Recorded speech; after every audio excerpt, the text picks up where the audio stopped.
Students, today we will talk about the identification test of phenolic compounds. Here is the first one, that is neutral FeCl3 test. When phenolic compounds are treated with neutral FeCl3 solution, then a violet colored complex is formed, and here I have shown the violet colored complex. This is the structure of this complex, and here is -3 charge.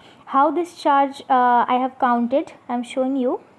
So this one is ferric chloride, right? So in ferric chloride, the oxidation state of iron is +3, and here also this is +3, and this is phenol.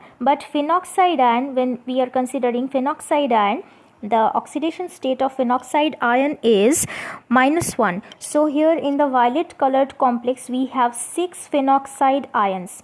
So +3 and -6, we have -3 charge as a whole.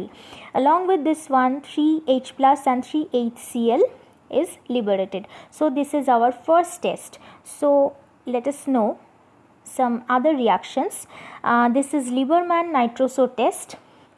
When a phenolic compound is treated with NaNO2 and HCl, you can take any other acid also like H2SO4, then a greenish blue compound is formed. On dilution it becomes red, but when it is treated with NaOH solution, then the color is restored. That means the blue color is restored. Here you can see I have taken phenol, and NaNO2 and H2SO4 is used. You can take HCl also.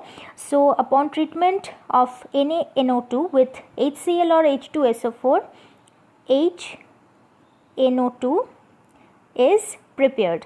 Okay, so this HNO2 reacts with phenol, and we have this compound indophenol, which is red in color when excess water is present in medium. That means on dilution it becomes red, I have told you earlier, and after that if you treat it with caustic soda, then the blue color is regenerated.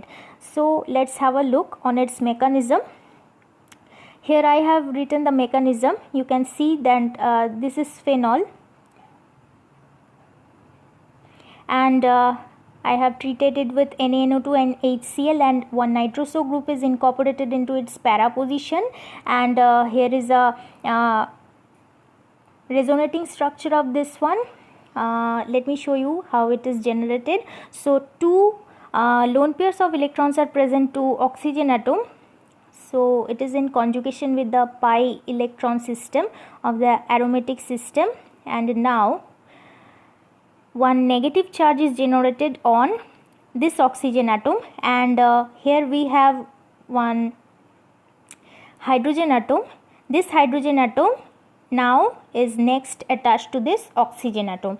Okay, so after the treatment of this one with HCl or H2SO4, whatever you are using, one OH2 group is generated over here, because here are two lone pairs on this oxygen atom, and whenever any acid is there, that it can form OH2 plus. Now this one is liberated as water, so we have double bond N plus. So this is electrophile, and phenol is nucleophile. Why it is nucleophile? Because two lone pairs of electron are in conjugation with the aromatic system, and in ortho and para position we have high electron density, and that electron rich system can react with this electron deficient system, and as a result we have this greenish blue compound. Okay, and if we dilute it with water, we have a red coloration.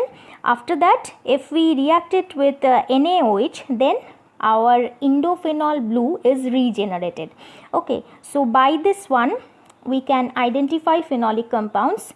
Another one is also there, which is bromine water test. Here you can see that two types of reaction I have written here. Here in first case, orthobromophenol and a parabromophenol mixture is formed, while in the second case 2,4,6 tribromophenol and a white precipitate of this one is obtained.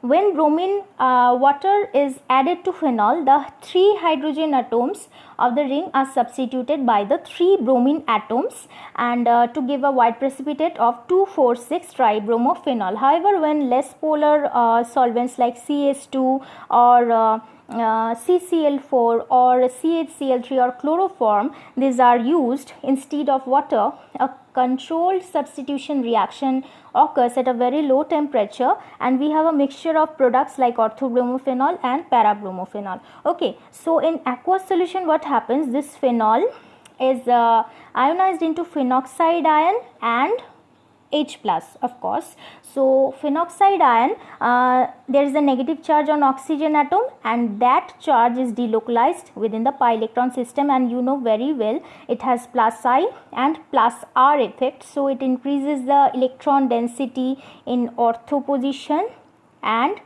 para positions. So we are having our 2,4,6 tribromophenol as a product. Okay, but in case of this one, as non-polar solvent is used, we are having mono-substituted product only. So by this test also we can identify phenolic compounds.